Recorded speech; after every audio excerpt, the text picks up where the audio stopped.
Canadian Bulldog for wrestling merchandise and memories. That's merchandiseandmemories.com. And welcome to another edition of Bulldog's Unboxings. Let's talk for a moment about the Coliseum Collection. It is a subset of the WWE Ultimate Edition figures by Mattel, and by far my favorite collection today. To recap, we have the first set that came out in this Coliseum collection was Hulk Hogan and Terry Funk. And then you had Rick Rude and Jake the Snake Roberts. Then you had Roddy Piper and George the Animal Steele. And then, right now, we're looking at the Hart Foundation, Bret the Hitman Hart, Jim the Anvil Neidhart. And the reason why these Coliseum collection figures are so unique is because they are patterned on the LJN figures, the LJN wrestling superstars from back in the day. So, we see this image on the packaging, but really the figures are meant to represent these two LJNs. And I am there for that. One of my favorite LJN, certainly my favorite LJN tag team in terms of figures, I think. I did go back and forth between them and the British Bulldogs, I'll be honest. No relation to yours truly, but I did like those Bulldogs figures too. So you've seen the side of the packaging. You've got the Anvil here looking resplendent as he's stroking his beard on one side of it. And then you've got Bret the Hitman Hart. It's a later Hitman pose, but it still works for sure. Just showing this is the Hart Foundation of the mid-1980s when they were heels, managed by Jimmy Hart. And then on the top here it says, I can't really see it, but the Pink and Black Attack. Does it say anything on the back? No, it just has some, it says the Hart Foundation. In quotes, the Hart Foundation. Okay. All right, just to show you what you get once the box opens, you've got this backdrop with fans supporting the Hitman and the Anvil, and then you got the figures inside. And we're gonna open this. We're gonna take a look at it in a second. But I've got to give my props here to Mattel Creations and just the phenomenal job they do with the packaging for these. Looking very much like the LJN figures of old. And you've got Bret the Hitman Hart on the bottom. The funny thing is, if I remember correctly, back in the day, the writing on the Bret Hart LJN figure said B-R-E-T-T Hart. Obviously, they've learned to spell his name since. And we'll just take a look on the back here. You've got all of the previous Ultimate Edition figures in the current one. And then in Bret looks like he needs to lose some weight in his face here. So it's not the most flattering picture, but it says here, Bret the Hitman Hart, a 235-pound technician with speed, strength, and stamina. Hitman makes up the dreaded Hart Foundation with his partner Jim the Anvil Neidhart and manager Jimmy Mouth of the South Hart. This native of Alberta, British Columbia, is most definitely trouble with a capital T. And then you've got the accessories that are included in this. Without further ado, let's crack the Hitman open. All right, let's take a look at the base figure here. This is beautiful. I own a lot of different Bret Hart figures, including the earliest of Hart Foundation era figures, or the look anyways, when he was wearing black and blue trunks. This is huge. This is great. I noticed when the figure was packaged, his sunglasses were affixed to him with a little rubber band. I've taken that off now. But this is, it's a very plain look, but look at the figure it's based on. He has a very plain look, and it's funny. It looks like he has a heart on the LJN figure. That's just some paint loss there. Here's the heart on this one. There's not much to say about this. Is just a perfect representation. What I do like is, if you can see, it may be hard to see on video, but the Hart Foundation that I have, they have almost purplish trunks, and that's how they were sold. There were some pink versions, but mostly purple was what you saw in stores. So It's I like that they corrected it here with the proper pink, which is what they actually would have worn at that time. Because this is an Ultimate figure, you know, you've got that advanced articulation, which is great for, you know, like a technician like Bret Hart doing the elbow drop. You can put somebody in the sharpshooter, the hips drop here. Really, there is nothing to complain about on this figure, and it also comes with. Just gonna park the Hitman here for a second. This ugly championship belt, and you may wonder why this monstrosity is included. This is the replica of the tag team titles when you purchased LJN tag team sets.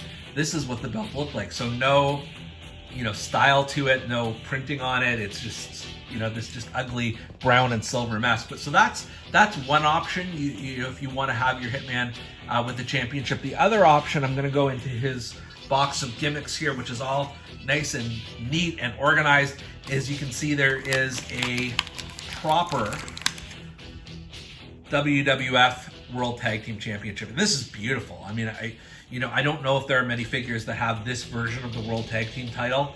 It's certainly not this advanced, and just this might be the best part of this. I really, really like this belt. So I'm gonna have a hard time. You know, if you want to be accurate to the LJN, you've got to use this ugly brown one. But if you want something that's more accurate to the time, then this is the one to go with for sure. In addition, so we see Bret has that kind of straight ahead stare on his face. So I'm just gonna zoom in close here for the head scan. Nothing wrong with it, but nothing great. And if we remove the sunglasses, you know, Bret Hart has not had the best face scans in the world, and this is no exception here. At least he's not looking pudgy like he was on the card. But we do have some other options here. So if we want to put this one, which is an interesting look, it's more of a, I don't even know what you would call this. Just like a just a little bit of a spaced out look. But let's try it with the glasses, just see if maybe that's a better look overall. Yeah, no, this does nothing for me. I do not like this particular head scan. Luckily, there is one more.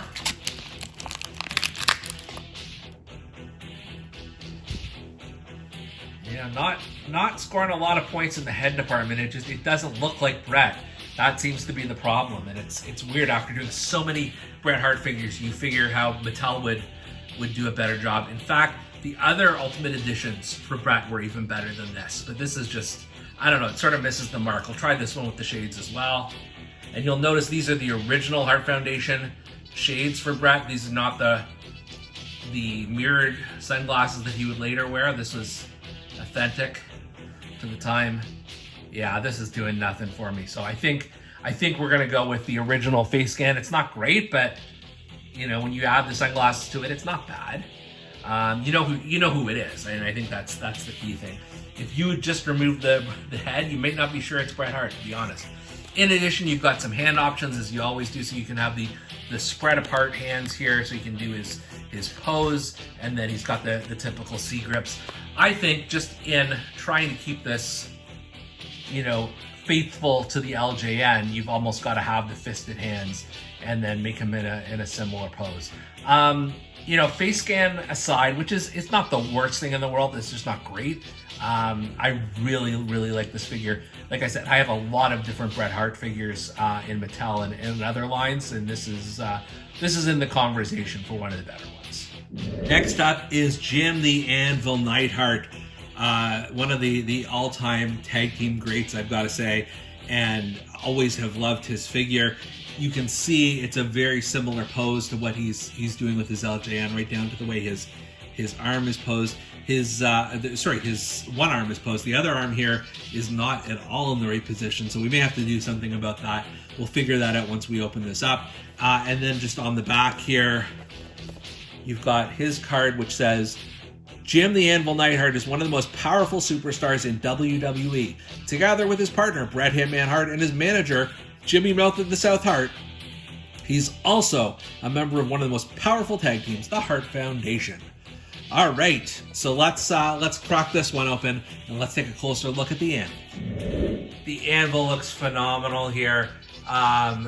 you know, as I said earlier, his hand is not extended out the right way. And what's interesting is you can see he's got a wide open hand there on the LJN. Here he doesn't, and I don't even believe that's one of the options. But let's put that aside for the moment here. He's got the Hart on his trunks, and again, he's got that pink shade as opposed to the light purple. So I'm appreciative that they did actually update it a little bit. He's also got a little bit of chest hair going on here, which is accurate to the character. Love the beard, love the head. It's just, he's that classic Anvil look. So for everything they did wrong with the Bret Hart head, they've corrected it here for the Anvil. I also noticed he's got some wrist tape. Well, I guess, yeah, he's got wrist tape here on his hands, whereas the LJN figure does not. But that's okay, that's probably more accurate as well. You can see here he's got the Anvil symbol on his white boots. He's got that pink and black and white pattern all over. Doesn't say anything on his butt. It doesn't say Anvil. I think that would have come later on in his career. I do think it's a miss that they didn't have his hand open, just for old time's sake, just to match the LJN. But let's take a look at what you do get here with the Anvil. So you, once again, you got this fugly championship belt from the LJN days, which is, I mean, it's cool that they included it, but let's be realistic. This right here, this is the one, you know, you want to wear with pride, and that's, you know, what they actually would have worn at the time. So I'd go with that. You do have sunglasses here, which I wasn't expecting, but you know, given the Anvil did not necessarily wear sunglasses, I'm not sure I'm going to pose him with this, but let's just try it on for size. It's different. It's, I mean, and it's accurate to what he would have probably, you know, worn at the time, those sunglasses. It's just, I don't know. I don't know if you need it on there. And then you've also got some head and hand options. So let's take those out here. You've got the the devilish Anvil laugh, which is an amazing choice. I'm not going to use it on this one, and I think I have seen this on some Jim Neidhart figures in the past. That might actually go better with the sunglasses. So let's try that here, Jim. I'm just gonna steal your sunglasses for a hot second. Yeah, see, if you're using this head, the sunglasses kind of work. And then you've got one additional head here, which is just that kind of crazed look. He kind of actually looks like Adam Copeland here. I don't know how you actually reconcile that with the super long beard, but I do kind of get that kind of vibe just with the crazy eyes and the smile and that sort of thing. But yeah, I think, you know, the straight ahead way is the way to go. It's the most accurate to him, and it's also the most accurate to the LJN figure that this is meant to represent. And then in terms of hand options, you've got the number 1 hands, and then you've got the C grips, but you don't have that open hand. I'm actually really shocked they overlooked that detail, because, you know, they do come, you know, if you look at maybe a John Cena figure or things of that nature, you can easily have included one of those. Nobody would have been hurt by that. And I may have to go through my collection and see if I've got a suitable alternative. We'll see. But you know, apart from that one, you know, sort of minor nit, this is awesome. They've got the size right, the heft of it right, the look right, the coloring right. This is just a great Jim the Anvil Neidhart figure. These guys are absolutely amazing tributes to the original LJN figures. There's a lot to love here. It's, you know, Mattel Creations has gone above and beyond, as always, with these Coliseum Collection figures. So I continue to love the set. I love what it represents, and definitely going to display these two very proudly here in Bulldog's basement. For Bulldog's Unboxings, I'm Canadian Bulldog, and we'll see you next time.